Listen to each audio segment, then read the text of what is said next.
मेरी शक्ति की सामर्थ्य की पहचान मेरी आत्मनिर्भरता पर है। Indian naval ship Dunagiri will be administered by the flag officer. नौसेना में एजेंसीज भी और नौसैनिक अपने जहाजों का The 21st day of June 2026.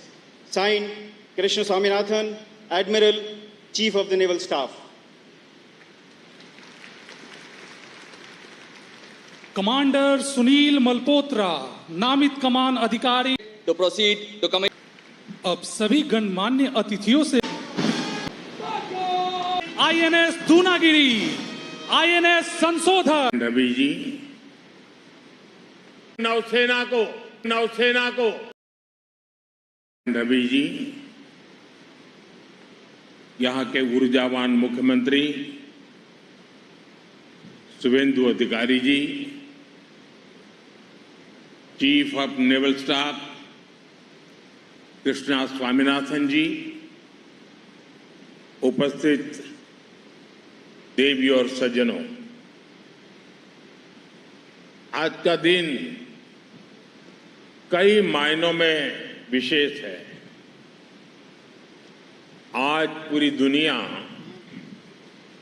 अंतर्राष्ट्रीय योग दिवस मना रही है। मुझे प्रसन्नता है कि इसी अवसर पर मुझे बंगाल की इस महान भूमि पर आने का अवसर मिला। यह वह भूमि है जिसने भारत के विचारों को नई दिशा दी है, जिसने भारत के पुनर्जागरण को गति दी है और जिसने सदियों तक भारत को समुद्र के रास्ते से दुनिया से जोड़ा है। आज इसी धरती पर आत्मनिर्भर भारत, सुरक्षित भारत और विकसित भारत से जुड़ा एक महत्वपूर्ण कार्यक्रम हो रहा है। कुछ देर पहले आईएनएस अग्रय, आईएनएस दूनागिरी और आईएनएस संशोधक को भारतीय नौसेना में शामिल किया गया है। वैसे आज 21 जून को वर्ल्ड हाइड्रोग्राफी डे के रूप में भी मनाया जाता है और ये बहुत ही अद्भुत संयोग है कि आज के दिन हमने भारत का सबसे एडवांस हाइड्रोग्राफी जहाज आईएनएस संशोधक कमीशन किया है।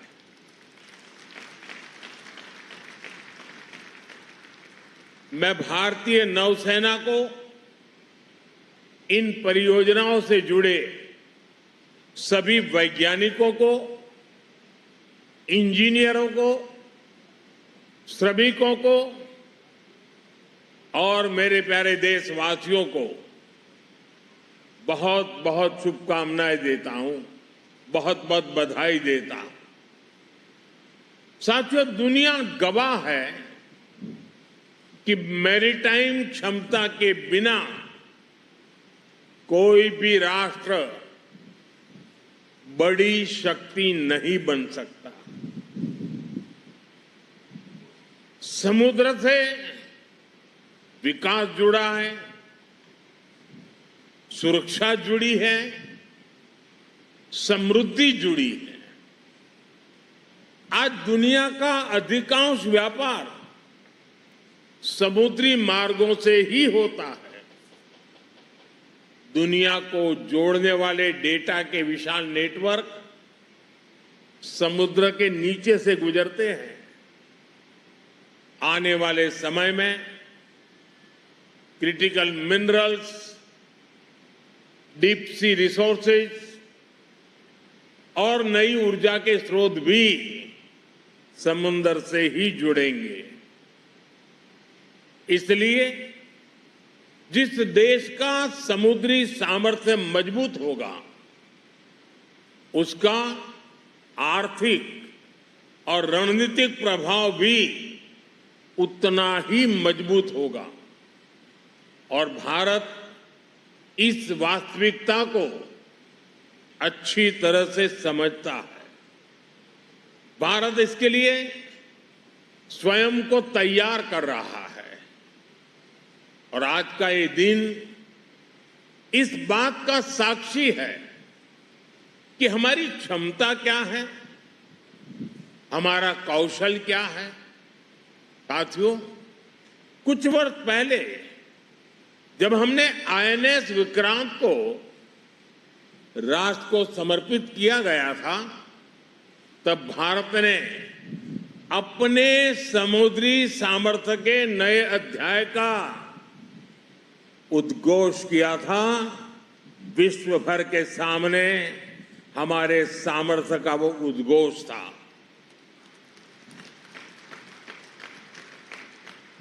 आईएनएस विक्रांत से लेकर आज तक की यात्रा केवल नए युद्धपोतों की यात्रा नहीं है, यह भारत की बढ़ती आत्मनिर्भरता की यात्रा भी है। आज आईएनएस अग्रय, आईएनएस दुनागिरी और आईएनएस संशोधक उसी यात्रा को नई गति दे रहे हैं। ये तीनों पोत भारत के 3 महत्वपूर्ण संकल्पों के भी प्रतीक हैं।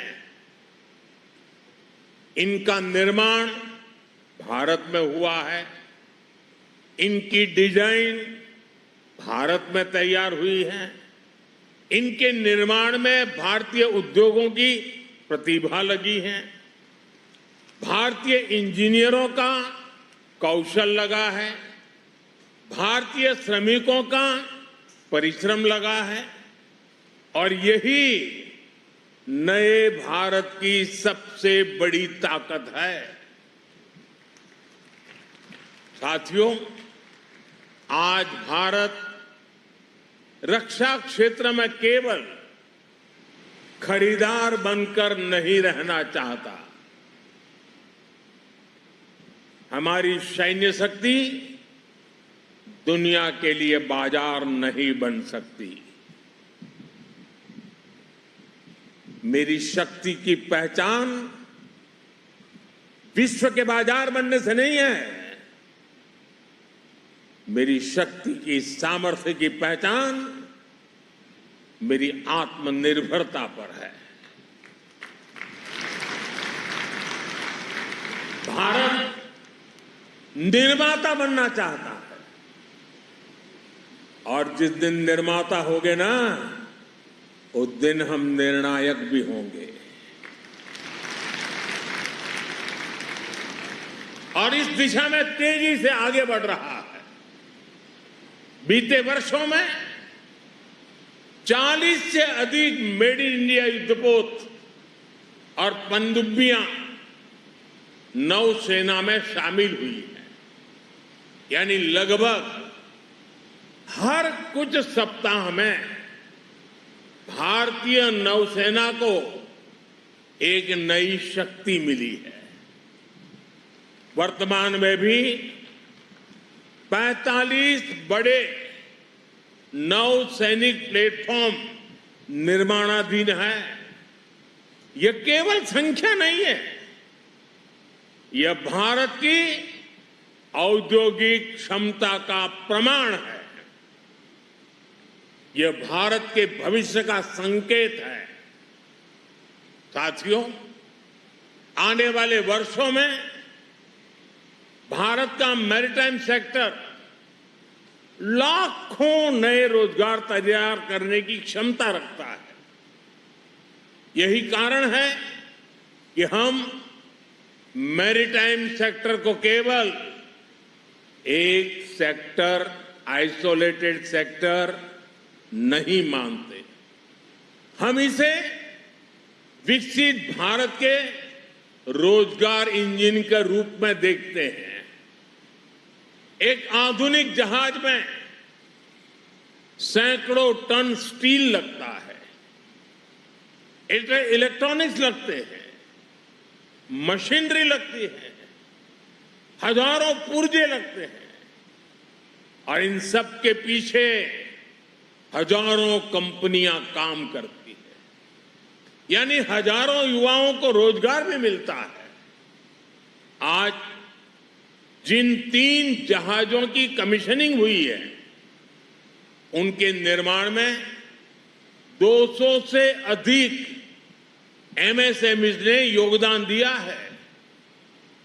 हम कल्पना कर सकते हैं कि कितनी बड़ी संख्या में इन 200 एमएसएमईज में, इन लघु उद्योगों में रोजगार पैदा हुआ होगा।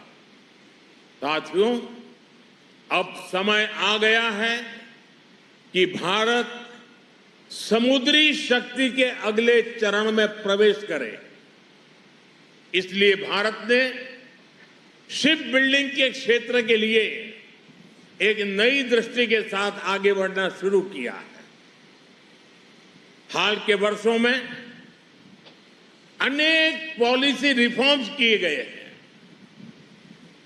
घरेलू निर्माण क्षमता बढ़ाने के लिए विशेष कदम उठाए गए हैं और ship building, ship repair, ship recycling तथा एमआरओ को एक बड़े राष्ट्रीय मिशन के रूप में देखा जा रहा है।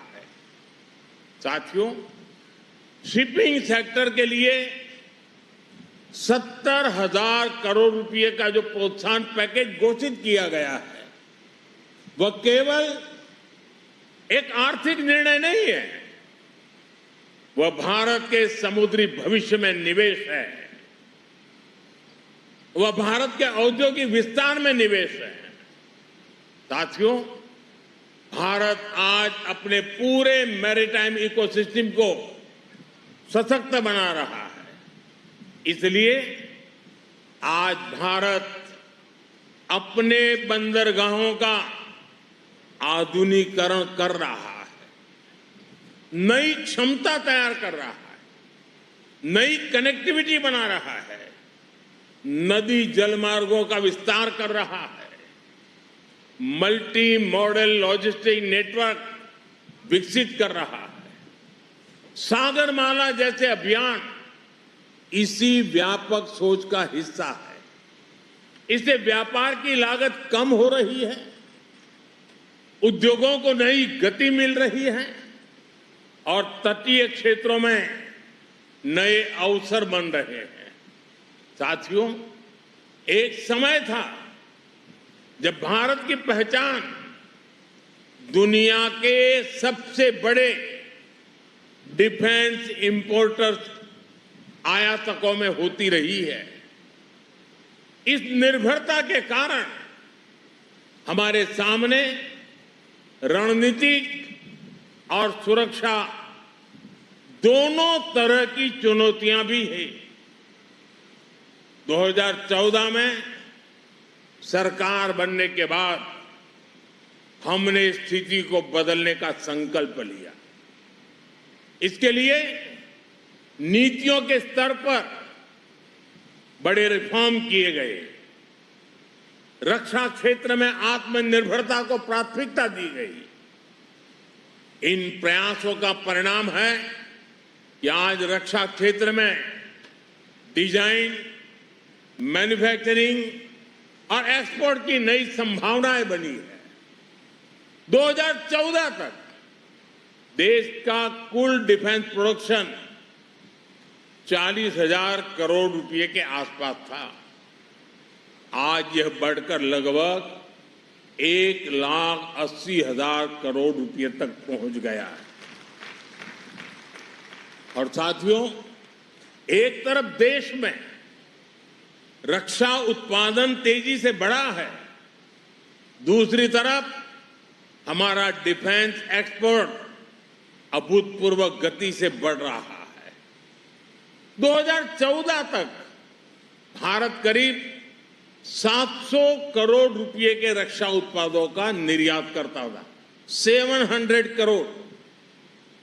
आज यह आंकड़ा बढ़कर करीब 40,000 करोड़ रुपए पहुंच रहा है। भारत में बने रक्षा उपकरण अब दुनिया के 80 से अधिक देशों तक पहुंच रहे हैं। साथियों, आत्मनिर्भरता की यात्रा में अभी बहुत कुछ करना बाकी है। मेरे हिसाब से तो अभी ये शुरुआत है, लेकिन 12 साल में जो प्रगति हुई है वो ये बताती है कि जब नीति स्पष्ट हो, जब दिशा ठीक हो, जब साथ साथ मिलकर काम करें तो देश में कितना बड़ा परिवर्तन हो सकता है। साथियों, जब समुद्री विरासत की बात होती है तो बंगाल का नाम स्वाभाविक रूप से सामने आता है। यह भारत के समुद्री संपर्कों की भी महत्वपूर्ण भूमि रही है। हुगली की धाराओं ने इतिहास को बदलते हुए देखा है, व्यापार के नए अध्याय देखे हैं, विकास की नई यात्राएं देखी है। और संयोग देखिए, ये पोर्ट बंगाल के ही सपूत देश के पहले उद्योग मंत्री डॉक्टर श्यामा प्रसाद मुखर्जी के नाम पर है। साथियों, भारत आज जिस नए समुद्री युग की ओर बढ़ रहा है उसमें पश्चिम बंगाल की भूमिका बहुत महत्वपूर्ण होने वाली है।